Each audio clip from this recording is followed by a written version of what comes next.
बिहार में लोकसभा की 40 सीटें हैं और इनमें से एक सीट है हाजीपुर, जहां से दिवंगत पूर्व केंद्रीय मंत्री रामविलास पासवान सांसद रहे हैं। हाजीपुर सीट को रामविलास का गढ़ माना जाता है। इस बार हाजीपुर सीट को लेकर न सिर्फ पासवान परिवार में बल्कि एनडीए गठबंधन में भी तकरार छिड़ा हुआ है। जी हां, रामविलास पासवान के भाई पशुपति पारस यहां के सांसद हैं और वो बार बार कह रहे हैं कि वह इस सीट से चुनाव लड़ेंगे। तो दूसरी तरफ रामविलास पासवान के बेटे चिराग पासवान भी यहां से दावेदारी कर रहे हैं। हाजीपुर सीट को लेकर झगड़ा इतना बढ़ गया है कि चिराग की एनडीए से नाराज होने की खबरें भी निकल कर आ रही है। इसी के बीच आरजेडी नेता तेजस्वी यादव ने चिराग को इंडिया गठबंधन में शामिल होने का ऑफर भी दे दिया है।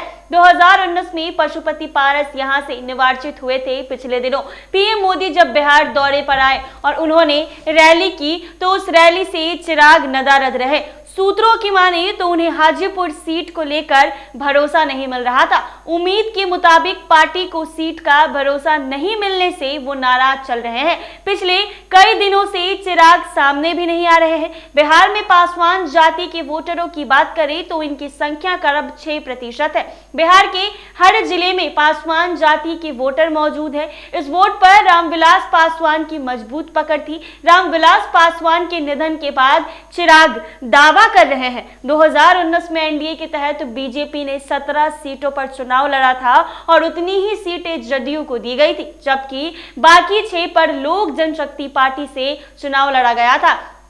बीजेपी से 17 और जदयू से 16 सीटों पर चुनाव जीता था, जबकि एलजेपी सभी 6 सीट अपने नाम करने में कामयाब रही थी। लेकिन लोकसभा चुनाव सर पर है और हर तरफ सीट शेयरिंग की बात हो गई है। प्रत्याशियों के नाम सामने आ गए हैं, साथ ही चुनाव का डेट भी आ गया है। लेकिन बिहार ही एकमात्र ऐसी जगह है जहां पर ना तो सीट शेयरिंग पर बात सुलझी है और ना ही डेट सामने आया है, क्योंकि बिहार में सीट शेयरिंग एक मुद्दा बना हुआ है जिसमें चिराग पासवान नाराज चल रहे हैं, क्योंकि एक ही परिवार में चाचा और भतीजा है, लेकिन दोनों की अलग अलग पार्टी है और दोनों को हाजीपुर सीट ही चाहिए। पशुपति कुमार पारस का कहना है कि वो सीट उनका अधिकार है और चिराग पासवान कहते हैं कि हम वहां से दावेदारी होंगे। लेकिन देखना दिलचस्प होगा कि हाजीपुर सीट किसको मिलता है।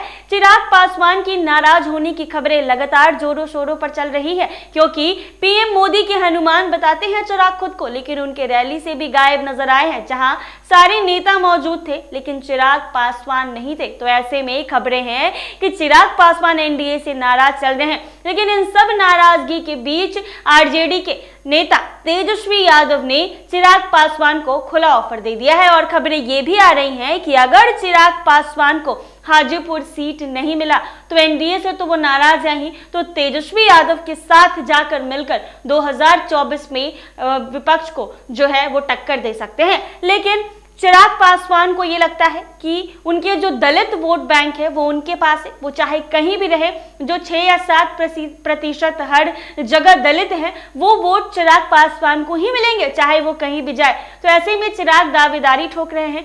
ऐसा भी हो सकता है कि वो अकेले 40 सीट पर लोकसभा का चुनाव लड़ जाए और ऐसा भी हो सकता है कि वो तेजस्वी यादव के साथ मिलकर लोकसभा का चुनाव लड़े। लेकिन ये अभी तक ऑफिशियल नहीं आया है कि चिराग पासवान एनडीए से नाराज हैं और वो एनडीए के साथ नहीं है, लेकिन सूत्रों के हवाले से जानकारी जरूर आ रही है कि वो नाराज चल रहे हैं और तेजस्वी यादव के साथ जा सकते हैं या फिर अकेले लोकसभा का चुनाव लड़ सकते हैं, क्योंकि एनडीए भी अभी बड़ी उलझन में फंसी है कि एक तरफ पशुपति कुमार पारस है और एक तरफ चिराग पासवान है। हाजीपुर सीट दिया तो दिया किसको जाए, क्योंकि दोनों एक ही पार्टी में है, लेकिन परिवार भी एक है, लेकिन पार्टी अलग अलग है। लेकिन अगर सीट शेयरिंग की जब बात आ रही है तो पेच फंसता हुआ नजर आ रहा है। एनडीए भी कंफ्यूज है कि हाजीपुर सीट किसको दिया जाए। देखना दिलचस्प होगा कि सीट किसको मिलता है, चिराग एनडीए में रहते हैं या फिर तेजस्वी यादव के साथ जाते हैं। ऐसे ही तमाम अपडेट्स के लिए बने रहे NBC 24 पर।